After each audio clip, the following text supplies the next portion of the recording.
John was yet again, continuing his search to find more freelance jobs. He received a text message from this person claiming to be from company. He tried to remember whether he had ever applied for such a job in the past. Although he had always been pursuing freelance opportunities, he sometimes encountered situations where employers reached out with what seemed like a promising role, only to later reveal that it wasn't actually freelance. Anyway, the first text from this company reads. Ash texts, "Hi John, I got your number from my colleague. My name is Ash from company. I heard that you're keen to do casual work. May I know your availability for timing and days available if we require you for casual work? So that we can plan accordingly on our end." John thinks to himself, bruh, not again, seriously? Could you at least start by explaining the basics of what the job actually is? What kind of first impression is this? To immediately ask about my availability when I don't even know what the position involves.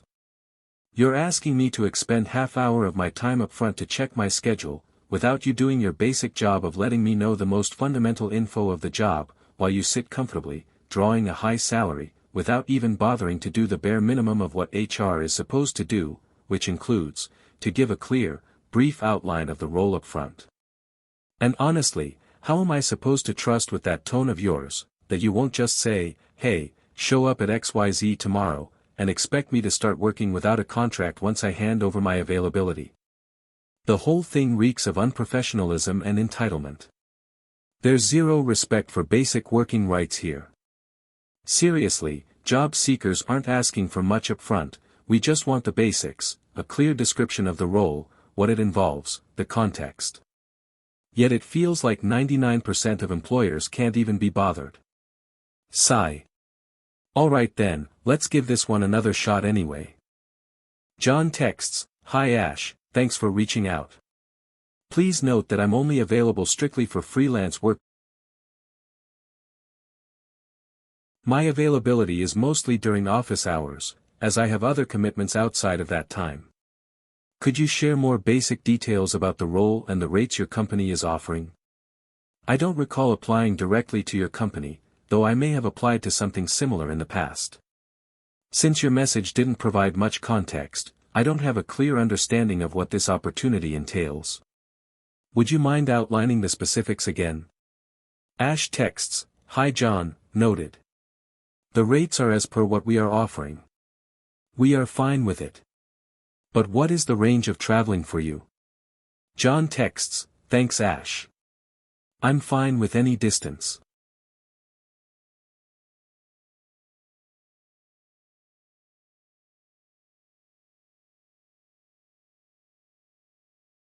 Ash texts, "Payments we can pay daily, no problem. Can we deploy you on Mondays to Fridays from 1 p.m. to 5 p.m.? If okay, we can start next week." John thinks to himself, sounds a lot like a regular job. But then they also said, casual. John texts, "Hi Ash, before moving forward, as I do not want to waste your company's time, we do need to clarify the basics up front. I understand your company can get quite busy, and so I will keep things as efficient and streamlined as possible. As such, I just have a very small list of questions to clarify about the basics of the job. Could you please clarify these basics before I'm able to proceed? These are basics that any seeker would need to know as part of their rights. I'm not trying to be difficult here." Ash starts phone calling John. John refused to pick up. John texts, "Please reply here, as it's important these basics need to be written down for both our protection." Ash texts, "Call me when possible and I will answer the questions." To be honest, it's a very straightforward thing. John texts, "No. A professional company would understand that these questions relate to fundamental working rights and should have no problem responding in writing, rather than insisting on a call. I have explained everything clearly and politely. Requesting a written response is not being difficult, it's about clarity and transparency. Implying that I'm being difficult for asking for transparency, on something very basic, reflects a concerning lack of respect and is indicative of gaslighting behaviors. I value professionalism and self-respect, I cannot work with a company that disregards these basic standards.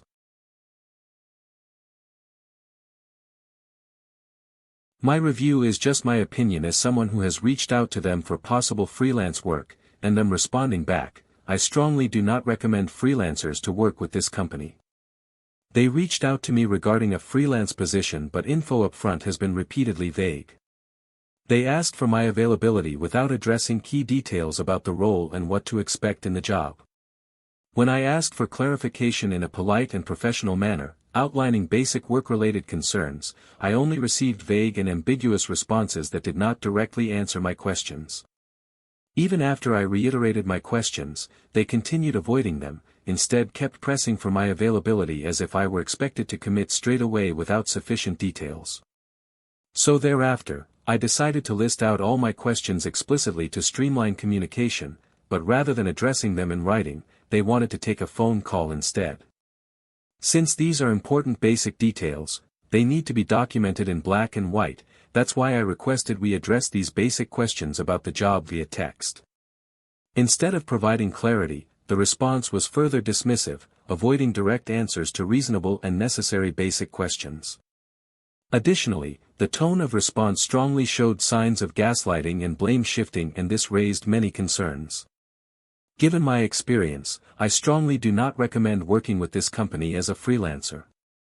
Lack of transparency and reluctance to discuss fundamental work-related details are major concerns. I'm sharing my experience so that other freelancers who are considering to work with them can make an informed decision. While they may have positive reviews from clients, that does not necessarily reflect how they treat freelance workers. Lastly, it's unfortunate that issues like this are not uncommon. Whatever happened to basic rights? Dear John, thank you for taking the time to share your short experience with our company. We appreciate the effort you put into expressing your concerns, especially given how much analysis you managed to extract from such a minimal interaction. We absolutely recognize that clarity and meticulous documentation are of paramount importance, particularly at the very first stages of a freelance engagement. It's unfortunate that our allegedly vague and ambiguous replies, coupled with our apparently outrageous suggestion of a phone call, failed to satisfy your rigorously high standards. We'll make a note to be more prolix going forward, perhaps even sending over a fully drafted contract with our opening message, just to be safe. We're equally troubled that our tone came across as gaslighting and blame shifting. Rest assured, we'll prioritize working on that, right after we perfect the skill of telepathy, so we can answer every possible question before you even think to ask it. It's very impressive how much you've been able to deduce from such limited correspondence, and no doubt your perceptive insights will be extremely valuable for other freelancers. We sincerely wish you success in finding a freelance opportunity that aligns precisely with your rigorous exacting expectations. May every future exchange you encounter be thoroughly documented, exhaustively detailed, and satisfyingly intricately unambiguous from the very first message onward. We also noticed you've shared similar reviews with other employers, and we're confident those too will provide others with the same level of informed perspective you've offered here. Owner of the company. The silent partner and friend of the owner of the company, Tim, came to know about this. Tim said, "Dude, what's going on with that reply you gave to that review? You do realize that reply just makes the situation look even more suspicious regarding how your company treated this person, right? That can seriously reflect poorly on you and the company."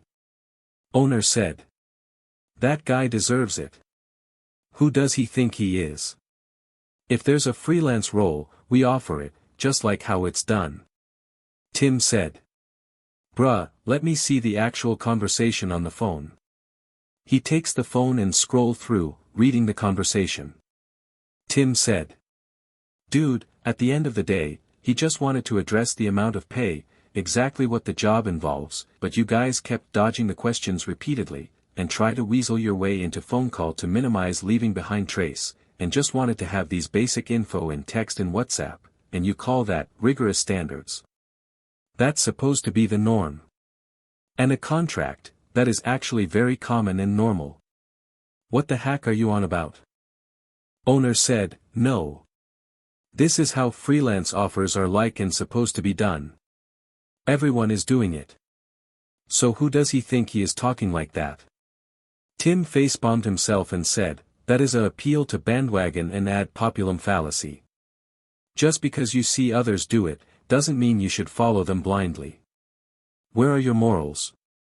And you said, we also noticed you've shared similar reviews with other employers, and we're confident those too will provide others with the same level of informed perspective you've offered here." Bro, firstly, it's super common for reviewers to give a bad review than a positive one, because humans are naturally wired to focus on fixing problems. Secondly, the other reviews to other companies show how widespread a lot of toxic practices are, locally. A lot of people don't say it because they think that, 1, it's normal due to learned helplessness, 2, they are not the victims, so it's easy to dismiss and trivialize these problems. All are very shallow and short-sighted viewpoints, as these problems still harm everyone, nevertheless. You're appealing to bandwagon and ad populum fallacies to shut up the critics. And look, you addressed his points, thinking you've won, and banking that others would just think it's normal, just because it feels like a lot of people, does it? But in reality, your comeback only circled back to you and reinforced his points. And also this just signals how much you want to keep this toxic norm to continue oppressing others and harming themselves in the process, ironically. As if people can't tell that a lot of these toxic work practices are serious to the point of dysfunction. Dude, ask yourself, if asking such basic, fundamental questions is considered rigorous standards, or being entitled, then seriously, wow. Anyone who understands what's right and wrong from the start would recognize that a professional employer wouldn't behave this way. Because honestly, that's basically saying, do whatever I say, and if I'm in a good mood, I might pay you, be grateful. It's not rocket science. Implying this person, overthinking, or writing too much, misses the point entirely. Are you seriously that blind? And that stupid tone and that, are you that emotionally immature?